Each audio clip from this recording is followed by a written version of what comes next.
Sometimes you're only going to get what you want if you help somebody get what they want.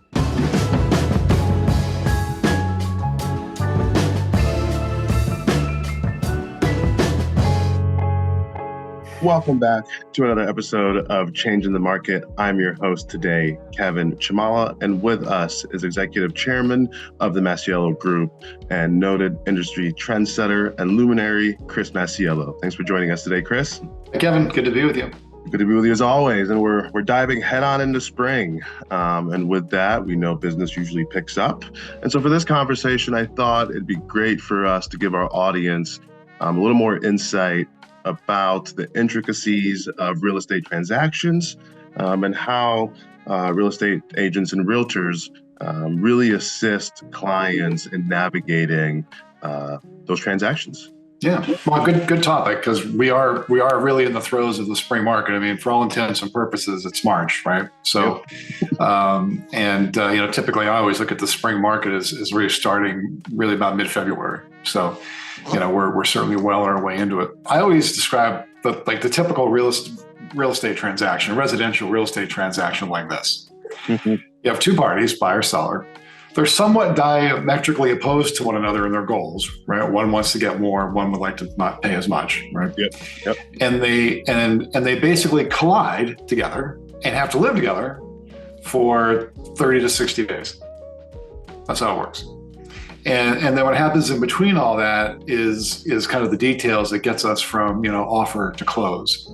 And so that's kind of how I've always understood the real estate transaction.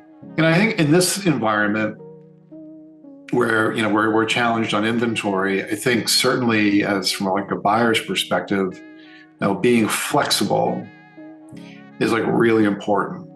So what would be flexible? Well, closing dates.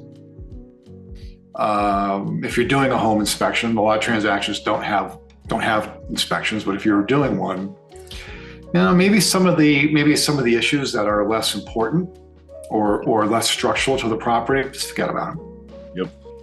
Right. Maybe a little bit easier said than done, but in the spirit of not complicating things, right? Just let them go. Maybe things that are a little more cosmetic. Mm-hmm. Now, if you're getting into things that are material defects, like a failed septic system or, rot in a sill or something like that, well, those are different. Those are material defects. Mm-hmm. So at some level, those need to be addressed.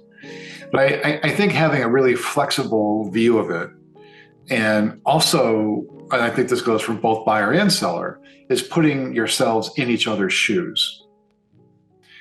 Trying not to be too myopic about, well, this is what I want.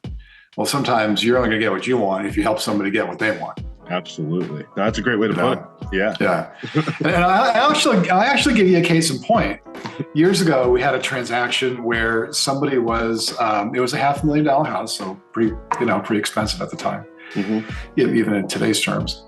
And there was a light fixture that the sellers wanted to take with them.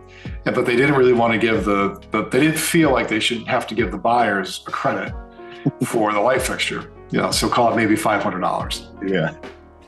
Just like a Home Depot gift card or something. Yep. And, it was kind of like, well, that's not really in the spirit of the transaction. And so it was kind of described to the seller this way. Would you feel, because we do most things based on how we feel, mm-hmm. but would you feel that if I gave you $500,000 in exchange for a $500 credit for a light fixture, do you feel that's fair? Is that a fair trade to you? Great way to put it. And there was kind of no way to argue the point. Yeah, right? Exactly. Yeah. And so, in every transaction, there's things that both parties want, but to get what you want, sometimes, we have to put ourselves in the other person's shoes and say, well, is this fair and reasonable? So.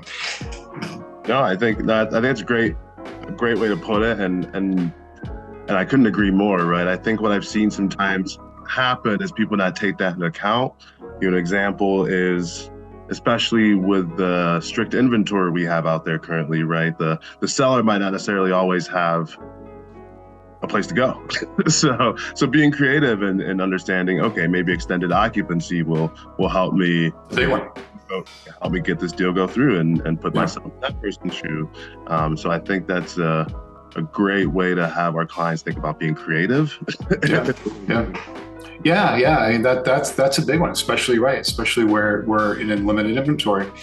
And I think that's where the agent plays such a huge role in these discussions, where he or she is really helping people navigate what's going on with the transaction. They can get a little bit of intel, from either the buyer or the seller's agent about, what their perspective is. I think sometimes, anytime you have an advisor, which of course your agent, especially in a client-based relationship, if you have them as a buyer broker or seller's agent, it's kind of their job to give you the feedback and give you the options. Some of it, you might prefer that there's other options than the ones they're giving you. Right. And of course, you always have options. However, they're going to give you the ones that are probably best suited for you to meet your goals. And that's what a good agent does. So it might not be exactly what you want to hear, but their job is to get you into the end zone. No, right. It's a true partnership, right? It's important as a client to be as transparent as you can be and honest and open about your goals, so that your partner, your advisor, your realtor can then present you with what, based on their experience, the best options that would work based on your goals, right? So I think that's how a true partnership works. And I think sometimes consumers who haven't gone through the process miss that part of the benefit of working with a realtor, right? Why that makes sense, and how they can help them navigate and get to their best decision at the end of the day. Yeah, and of course, real estate is kind of like one of the favorite things that people like to talk about, because it affects all of us. Yep. You'll get people that will say, well, my uncle said this, or my friend had this experience. But real estate as an industry is like a snowflake factory. Okay. Yep. Nothing is the same. Like in my career, literally I've managed thousands and thousands and thousands of transactions, right? We do 4,000 to 7,000 transactions a year. So multiply that by how many years I've been doing this, it's a lot, right? Just no two are the same. Yeah, right. Just no two are the same, because no two people are the same, no two families are the same.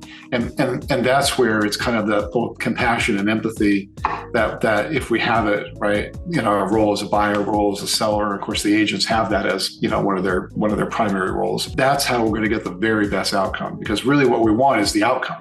And the outcome is someone's moving to go live someplace else, and then those people are making their home available for you to move into. Yep. That's what we want. And so, it's really is about, being flexible and being able to, really see the other person's side to the extent that you get visibility to it. That's, I think, a great way for us to close, right? That's at the end of the day, that's really the embodiment of real estate, is that human element of it. It's one of the only businesses out there where that is that realistic, full human, emotional, everything touch. And so, I think what you said was being empathetic. I think that goes a long way. It goes a long way in real estate. And so, that's a great way for us to close. Yeah, cool. Thank you, everybody, for tuning into this week's episode. We look forward to seeing you next week. Please like, share, subscribe with your audience. And thank you, Chris, for your time. Great. Good to be with everybody. Take care.